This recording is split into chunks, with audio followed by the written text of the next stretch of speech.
Jadi dunia ini ternyata semakin mewah semakin menyusahkan. Jangan ente pikir orang, makanya banyak orang-orang kaya tuh stres, panik hidupnya, nggak tenang hidupnya. Di Palembang lebih ngeri lagi, Bang. Gaya-gaya nih mau makan, ada orang makan di dekat pinggir Sungai Musi. Terus saya bilang sama istri saya, wah kita ini orang baik nih, kita bayarin semua orang itu. Makan satu meja itu kita bayarin. Terus pergi ke kasir, minta nota 4.800.000. Saya cuma pikir, Pak, aduh, gimana? Dan sampai sekarang pun masih kepikiran uang itu. Jangan dipikir bahagia pulang makan di sana, Pak. Makan itu semakin mewah semakin menyusahkan, betul nggak? Nah, coba kalau kita makan di pinggir jalan, makan warteg, makan itu nasi pecel, makan rujak cingur, satu porsi cuma berapa aja, bisa traktir orang banyak. Maka Rasulullah SAW mengajarkan satu hari makan, satu hari enggak. Kalau Nabi makan, Pak, ikan laut tidak dicampur darat. Kalau masakannya ikan darat tidak dicampur laut. Kalau masak kambing nggak ada ikannya. Coba lihat ibu-ibu sekarang masak apa? Di mejanya ada ikan lautnya, ada telur dadarnya, ada dagingnya, ketopraknya, semua komplit. Seng-osengnya semua. Kadang di dapur 4 jam makan cuma 10 menit, nggak masuk akal.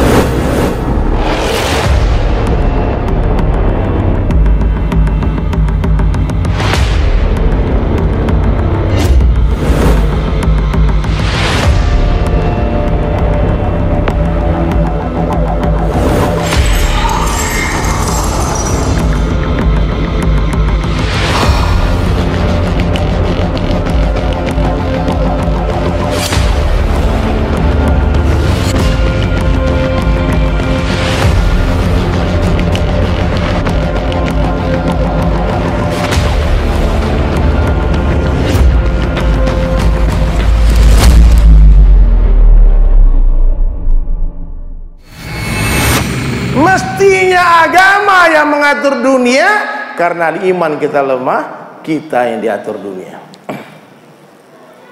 Ya, Rasulullah sudah berikan jawaban semuanya. Kalau kamu sakit, ini obatnya.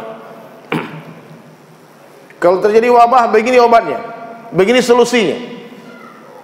Dan belum pernah dari zaman Rasulullah SAW itu wabah itu satu dunia, belum pernah, Pak. Wabah itu di satu tempat, kemudian Nabi katakan kalau ada wabah di satu tempat, jangan kamu ke sana, jangan kamu keluar dari tempat itu. Dan 2 kota dijamin, 2 kota Makkah Madinah tidak akan dimasuki wabah. Bahkan Dajjal tidak akan masuk ke 2 kota itu. Berarti kalau ada berita di Makkah Madinah ada wabah, yang dusta berita apa Rasulullah?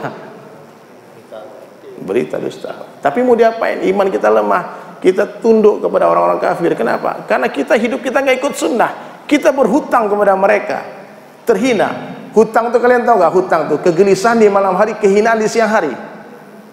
Itu hutang. Selagi umat Islam tidak hidup dengan sunnah Nabi SAW, masih hidup dengan cara orang-orang kafir, jangan harap ketenangan akan datang. Kita kan temanya mencari ketenangan, Pak. Antum mau tenang, hidup sederhana. Simple life, simple problem. Sederhanakan kehidupanmu, sederhana masalahmu. Makan minum sederhana, pakaian sederhana, rumah sederhana, kendaraan sederhana, pernikahan sederhana. Ini keperluan hidup, Pak. Keperluan ini perlu ada, nggak ada pun nggak apa-apa. Iya, keperluan itu perlu ada. Kalau nggak ada, Allah nggak marah, Pak. Orang mati kelaparan nggak masalah. Orang mati nggak punya pakaian, Allah nggak murka. Orang mati nggak punya rumah sampai mati di kos-kosan nggak masalah. Orang mati nggak punya mobil, nggak punya motor, nggak ada urusan, nggak ada masalah. Tidak akan mendatangkan laknat Allah. Orang mati nggak punya suami, nggak punya istri, nggak punya anak, tidak akan mendatangkan laknat Allah. Ya, kita perlu toilet, tapi jangan bodoh 24 jam dulu dalam toilet. Kalau selesai hajat kita di toilet, cepat-cepat keluar dari toilet, sempurnakan maksud hidup kita. Hari ini orang 24 jam dalam WC, 24 jam mikir makan minum, 24 jam bikin pakaian, dia baju udah banyak beli lagi, 24 jam pikir kendaraan, mobil sudah bagus, pengen lagi dapat lihat mobil tetangga bagus, stres dia, pusing dia, aduh kapan lagi aku punya mobil itu. Iya, sudah punya rumah sederhana, pengen dibesarin lagi, udah punya rumah besar, tambah lagi satu di sana, satu di sini. Sudah punya istri solehah cantik, lihat yang lain, pengen lagi nambah satu, pahal dua. Itu manusia, Pak, nggak cukup-cukup, Pak. Akhirnya gelisah hidupnya, nggak tenang hidupnya. Iya. Ini keperluan Pak, seperlunya.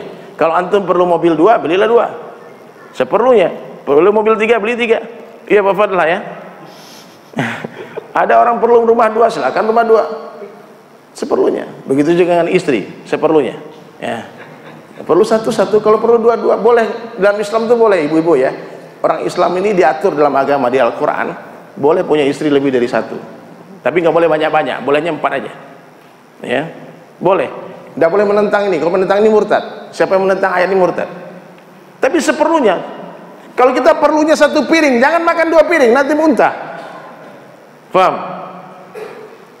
Dunia ini keperluan seperlunya. Semakin sederhana keduniaan seseorang, semakin tenang hidupnya dia. Iya, jangan antum pikir punya mobil 2 itu lebih bahagia daripada mobil 1. Perawatannya, pajaknya, ini semua. Apalagi itu cicil.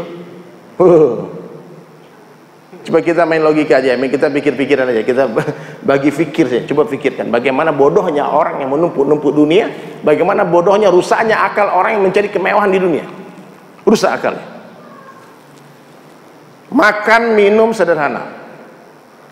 Kira-kira Pak, tenangan mana orang yang makan masak sendiri atau makan di restoran?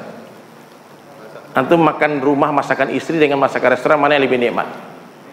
Makanan istri. Masakan mama, ibu itu lebih nikmat. Padahal di restoran itu lebih mahal. Dan restoran itu semakin mahal itu semakin menyusahkan. Iya, jangan kalian pikir orang habis makan di restoran mahal terus bahagia pulangnya.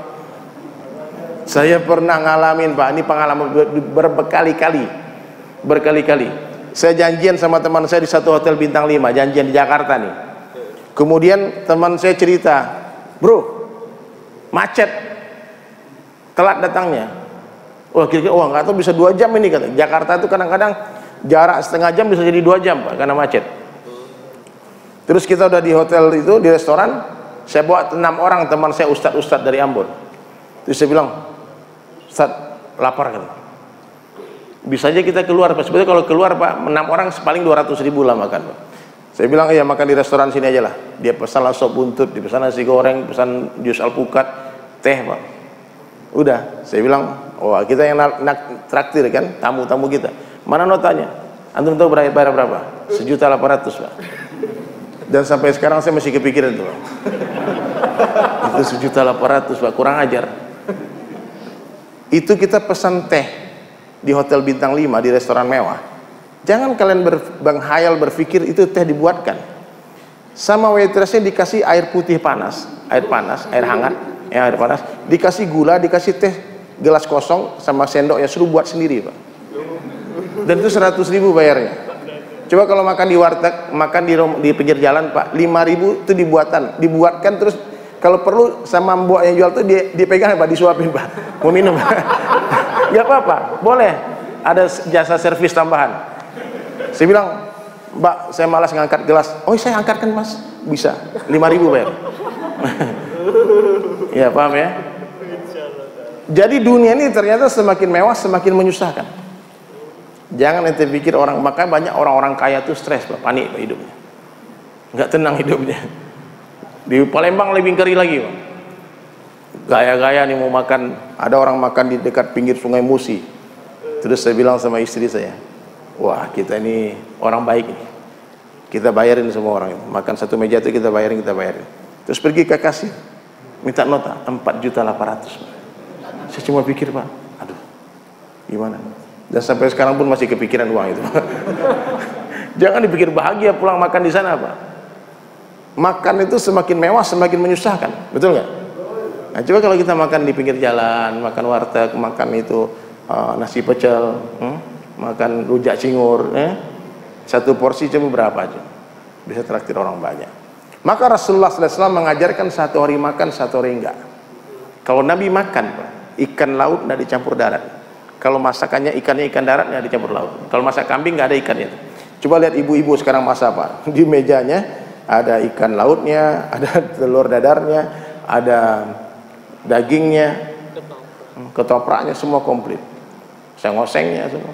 Kadang di dapur 4 jam makan cuma 10 menit, nggak masuk akal Pak. Nah, makanya kalau orang paham agama mulai disederhanakan keperluan makannya.